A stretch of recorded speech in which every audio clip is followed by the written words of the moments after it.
चाणक्य नीति दर्पण 11वां अध्याय। उदारता, प्रिय बोलना, धीरता और उचित का ज्ञान ये अभ्यास से नहीं मिलते। ये चारों स्वाभाविक गुण हैं।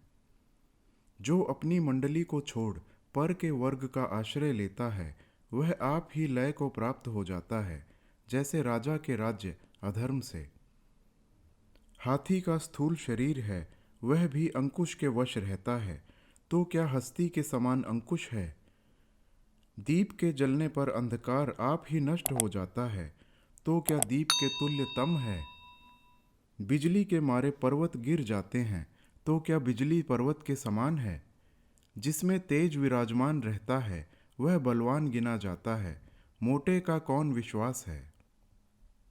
कलयुग में 10 सहस्त्र वर्ष के बीतने पर विष्णु पृथ्वी को छोड़ देते हैं, उसके आधे पर गंगा जी जल को और उसके आधे के बीतने पर ग्राम देवता ग्राम को। ग्रह में आसक्त पुरुषों को विद्या, मांस के आहारी को दया, द्रव्य लोभी को सत्यता और व्यभिचारी को पवित्रता नहीं होती है। निश्चय है कि दुर्जन अनेक प्रकार से सिखलाया भी जाए पर उसमें साधुता नहीं आती। दूध और घी से पालों पर्यंत नींबू का वृक्ष सींचा जाए पर उसमें मधुरता नहीं आती। जिसके हृदय में पाप है वही दुष्ट है, वह तीर्थ में 100 बार स्नान से भी शुद्ध नहीं होता। जैसे मदिरा का पात्र जलाया भी जाए तो भी शुद्ध नहीं होता। जो जिसके गुण की प्रकर्षता नहीं जानता वह निरंतर उसकी निंदा करता है। जैसे भीलनी हाथी के मस्तक के मोती को छोड़ घुंघुंची को पहनती है।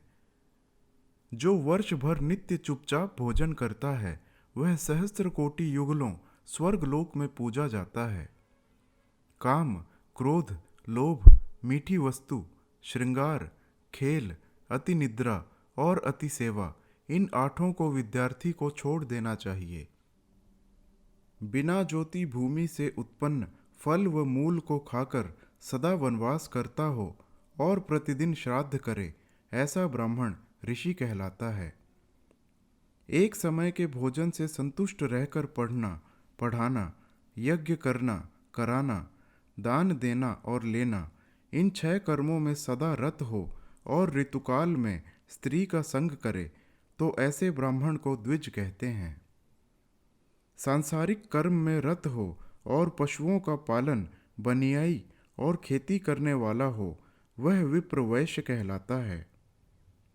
लाख आदि पदार्थ, तेल, नीली कुसुम, मधु, घी, मद्य और मांस, जो इनको बेचने वाला वह ब्राह्मण शूद्र कहलाता है।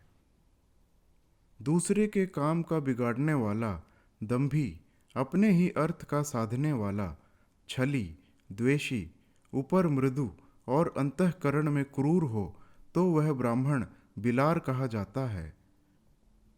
बावड़ी, कुआं, तालाब, वाटिका, देवालय, इसके उच्छेद करने में जो निडर हो वह ब्राह्मण मलेच्छ कहा जाता है।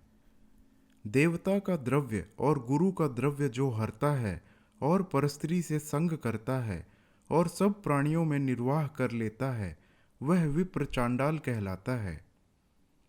सुकृतियों को चाहिए कि भोग योग धन को और द्रव्य को देवें, कभी न संचें। कर्ण, बलि, विक्रमादित्य, इन राजाओं की कीर्ति इस समय पर्यंत वर्तमान है। दान भोग से रहित बहुत दिन से संचित हमारे लोगों का मधु नष्ट हो गया। निश्चय है कि मधुमक्खियां मधु के नाश होने के कारण दोनों पांवों को घिसा करती हैं।